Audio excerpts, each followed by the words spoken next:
திருப்பூர் பழநறையில் 51வது சர்வதேச பின்னலாடை கண்காட்சி. உலக அளவிலான சுற்றுச்சூழல் பாதுகாப்பு என்கிற கோட்பாட்டை கருத்தில் கொண்டு பின்னலாடை கண்காட்சி நடைபெறுகிறது.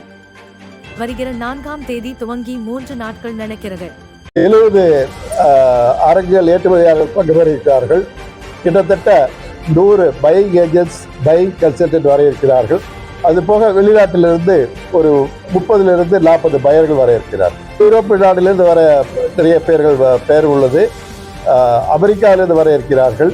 துபாய் இருந்து வர இருக்கிறார்கள். இப்பொழுது ஒரு ஜப்பான் பையர்களும் வருவதாக நேற்று ஒரு செய்தி வந்துள்ளது. இது போக இந்த கண்காட்சியில் உள்நாட்டு வர்த்தகத்தை மேம்படுத்துவதற்காக பெரிய பெரிய உள்நாட்டு வர்த்தகம் ரிலையன்ஸ், டாடா, பிர்லா போன்றவர்களையும் இங்கு அழைத்துள்ளோம். அவர்களும் இங்கு வர உள்ளார்கள். ஏனென்றால் இப்பொழுது அந்த பெரிய ஸ்டோர்ஸ் ரிலையன்ஸ், டாடா போன்றவர்கள் கிட்டத்தட்ட 500 கோடியிலிருந்து 1000 கோடி இங்கே திருப்பூரிலிருந்து வாங்கி கொண்டிருக்கார்கள். அவர்களையும் இந்த கண்காட்சிக்கு வரவழைத்தோம். பருத்தி என்பது நாங்கள் ஒரு பருத்தி ஆடைகள் ஒரு சேச்சுரேஷன் பாயிண்டிங் சென்று விட்டோம்.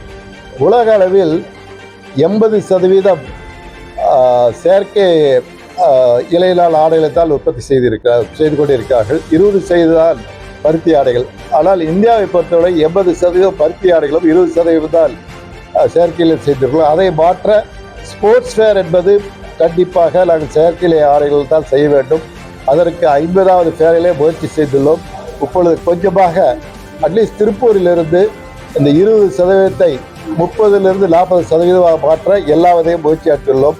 அதற்காக 4 கருத்தரங்கள் நடத்தியுள்ளோம். அதில் முக்கிய அம்சம் ஆக்டிவ் வேர், ஸ்போர்ட்ஸ் வேர், செயற்கை ஆடைகளால் எப்படி நாம் மாற்றிக்கொள்ள வேண்டும் என்பதுதான்.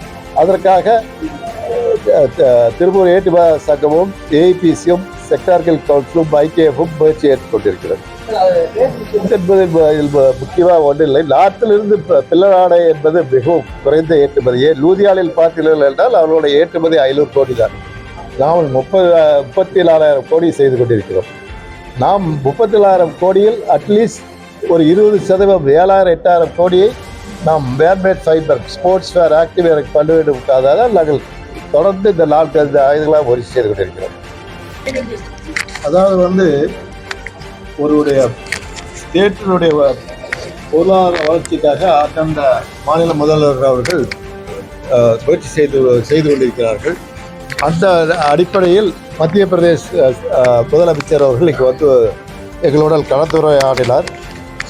அவர்கள் சொல்வதெல்லாம் எங்கள் மாநிலத்திற்கு வாங்கள், நாங்கள் 30% கேபிட்டல் சப்சிடியும் அப்ரெண்டிஸ் என்ற முறையில் மாதம் 6,000 ரூபாய் ஒர்க்கர்களுக்கு சப்சிடியும் நாங்கள் கொடுப்பதாக கூறியுள்ளார்கள். ஆனால் இங்கிருந்து நிறைய ஃபேக்ட்ரி போவதெல்லாம் மாயை, அதெல்லாம் நம்பாதீர்கள்.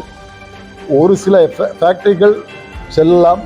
ஏனென்றால் புதிதாக ஆரம்பிப்பவர்கள் கிட்டத்தட்ட 30% கேபிட்டல் சப்சிடி என்பது பெரிய ஒரு தொகை. அதுபோக 6,000 ரூபாய் என்ற ஒரு 5 வருடங்களுக்கு கொடுப்பது ஒரு பெரிய தொகை.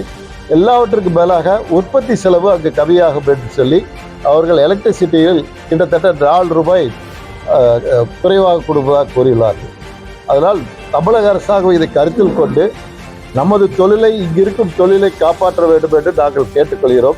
முக்கியமாக இந்த எலக்ட்ரிசிட்டி சார்ஜஸ், வேலை, இந்த அப்ரெண்டிஸ் என்ற முறையில் சில ஊக்கத்தொகையை தமிழக அரசாங்கம் கொடுக்க வேண்டும் என்று நாங்கள்